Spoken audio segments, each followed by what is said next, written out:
April 14th, 1912, North Atlantic. The sea was calm, no wind, no moon. Inside D-deck, a gong sounded once. It was not loud, it was certain. Second class knew what it meant. Dinner. Light came from both sides of the ship. Round portholes, lamps in the ceiling.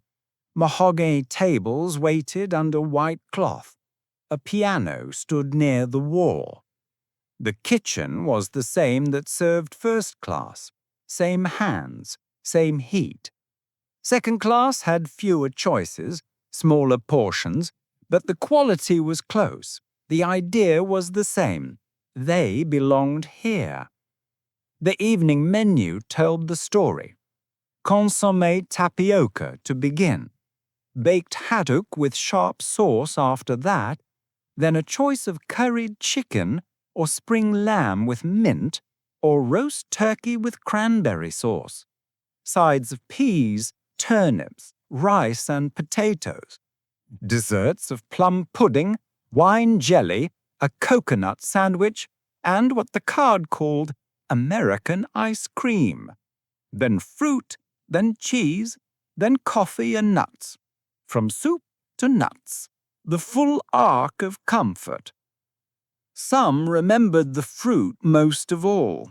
On each table a basket crowned with grapes. Thrilling, one passenger said later. Another called the food heavy, but admitted no effort had been spared to give second class the best dinner money could buy. The room was order and routine.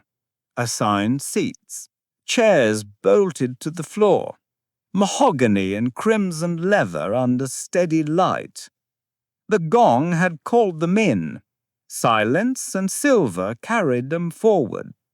And above the plates, a thought lived without a name. Progress. Second class ate like that now. Not rich, not poor, somewhere in between. And that night, very close to the top. Everything that filled that room, the calm, the ritual, the sense of order, had begun 4 days earlier, when the second-class passengers first stepped aboard in Southampton. 2 morning trains left London, one for the wealthy, one for everyone else. The second and third class train ran late and reached port at 11:30. The ship left at noon. Second-class passengers boarded on SeaTech. No lice inspection, that was for third class. They stepped from coal air into varnished oak. Cabins for 2 or 4. Running water from a tank that had to be filled. Shared bathrooms, no private baths. Some rooms had carpet. Furniture was solid mahogany. A few cabins on other ships could have passed for first class. On this ship, they sat in the middle, but high enough to feel proud. There were 285 in second class, 329 in first, 710 in third, a city divided by stairs, reunited by a kitchen. Meals made in one galley, scaled by class, served by ritual. Days at sea built the pattern. Breakfast at 8, a smaller luncheon later, dinner when the gong spoke, music 3 times a day near the library, deck chairs lined beneath a covered walk, a barber shop, a library in the Adams style with green upholstery and quiet desks for letters. You could post them from the ship itself, Royal Mail ship. Food, music, letters, the civil things at sea. Life quickly found its rhythm on board. What began as a departure became a routine. The hours shaped by meals, and meals shaped by the clock. The dining room spanned the width of D-deck, light from both sides, capacity for 394, a piano for meal hours, not open seating, every passenger had a place. Neighbors were set by tickets, not by choice. If you drew a loud chewer, you learned patience. If you drew a kind stranger, you learned their story over soup.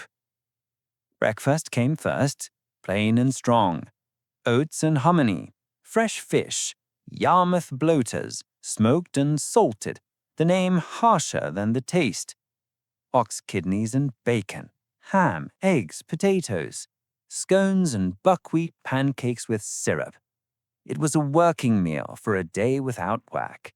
Steady fuel for walking and reading and writing. Luncheon was lighter. Second class saved room for the evening ritual. That was when the service felt closest to first class. The line of plates, the speed of hands, the sense that you were being cared for in a place when nothing should be easy.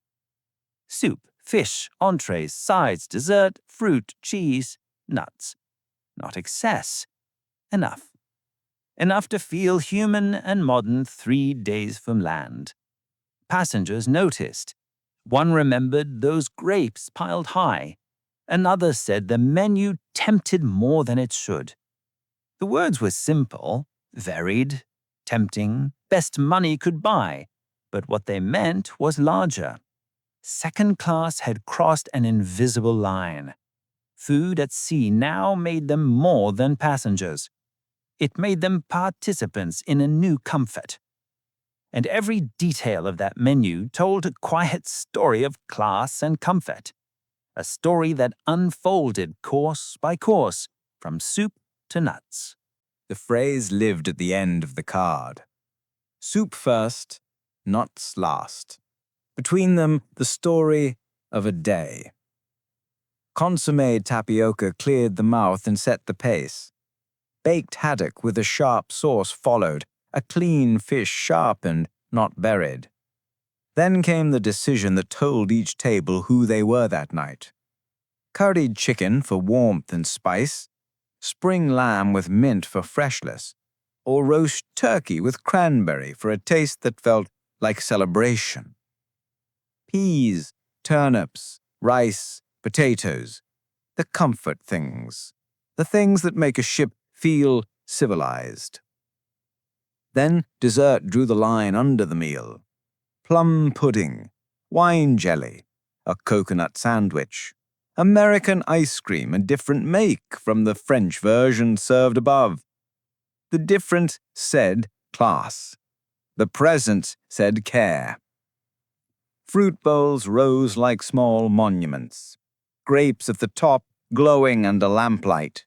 Cheese, coffee, and nuts sent everyone back to their cabins warm and calm. It was not indulgence.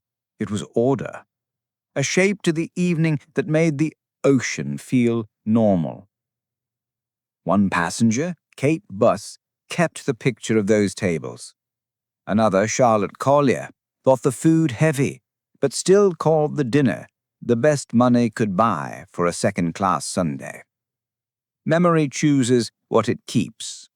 They kept food. On ships like this, a menu was more than food. It was time itself.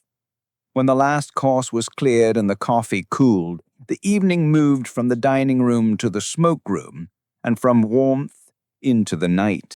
Men drifted to the smoking room.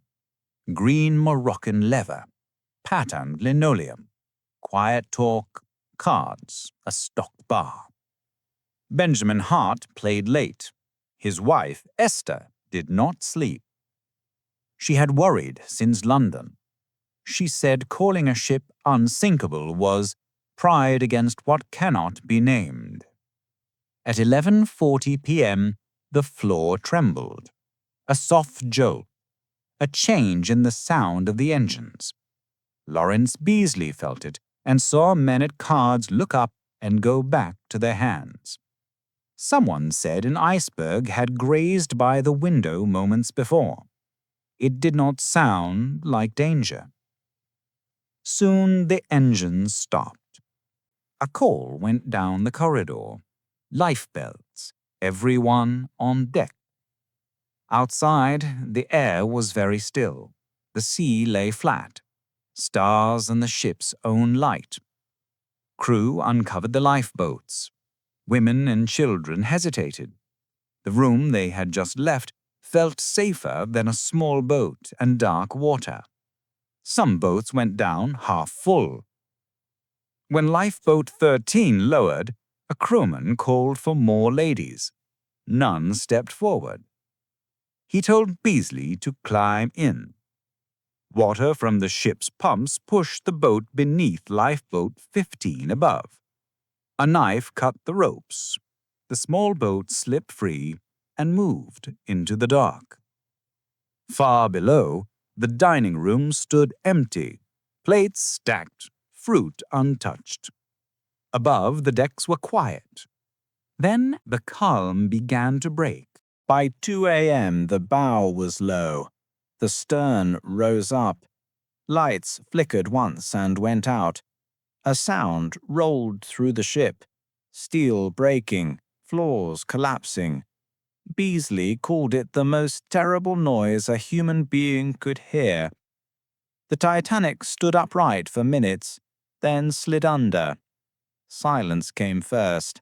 Then the voices, cold water, calls that could not be answered. Lifebirds turned away to live. Numbers remain. Of 285 in second class, 119 survived. Esther Hart and her daughter Eva were among them. Benjamin did not return. The rest is names and lists. But the ship left more than numbers. It left a picture of a room at dinner, a gong, a menu that moved like a promise, soup to fish, fish to meat, sides to sweets, fruit to coffee, nuts to night. A routine that said the ocean could be made gentle by care and heat and service, a belief that progress could be tasted. Second class had close to that belief. They did not ask for gold or 10 courses or a bugle. They asked for the clean line of a meal that began and ended on time. They were given it. On the last night, they were given the best dinner money could buy. History remembers first class for luxury. It remembers third class for loss. Second class is often quiet in the telling. But on April 14th, 1912, the middle spoke the language of food. Consommé, haddock, curried chicken, spring lamb with mint, roast turkey with cranberry, plum pudding, wine jelly, coconut sandwich, American ice cream, fruit, coffee, nuts. Ritual as identity, comfort as place in the world. The gong that called them in was not heard again.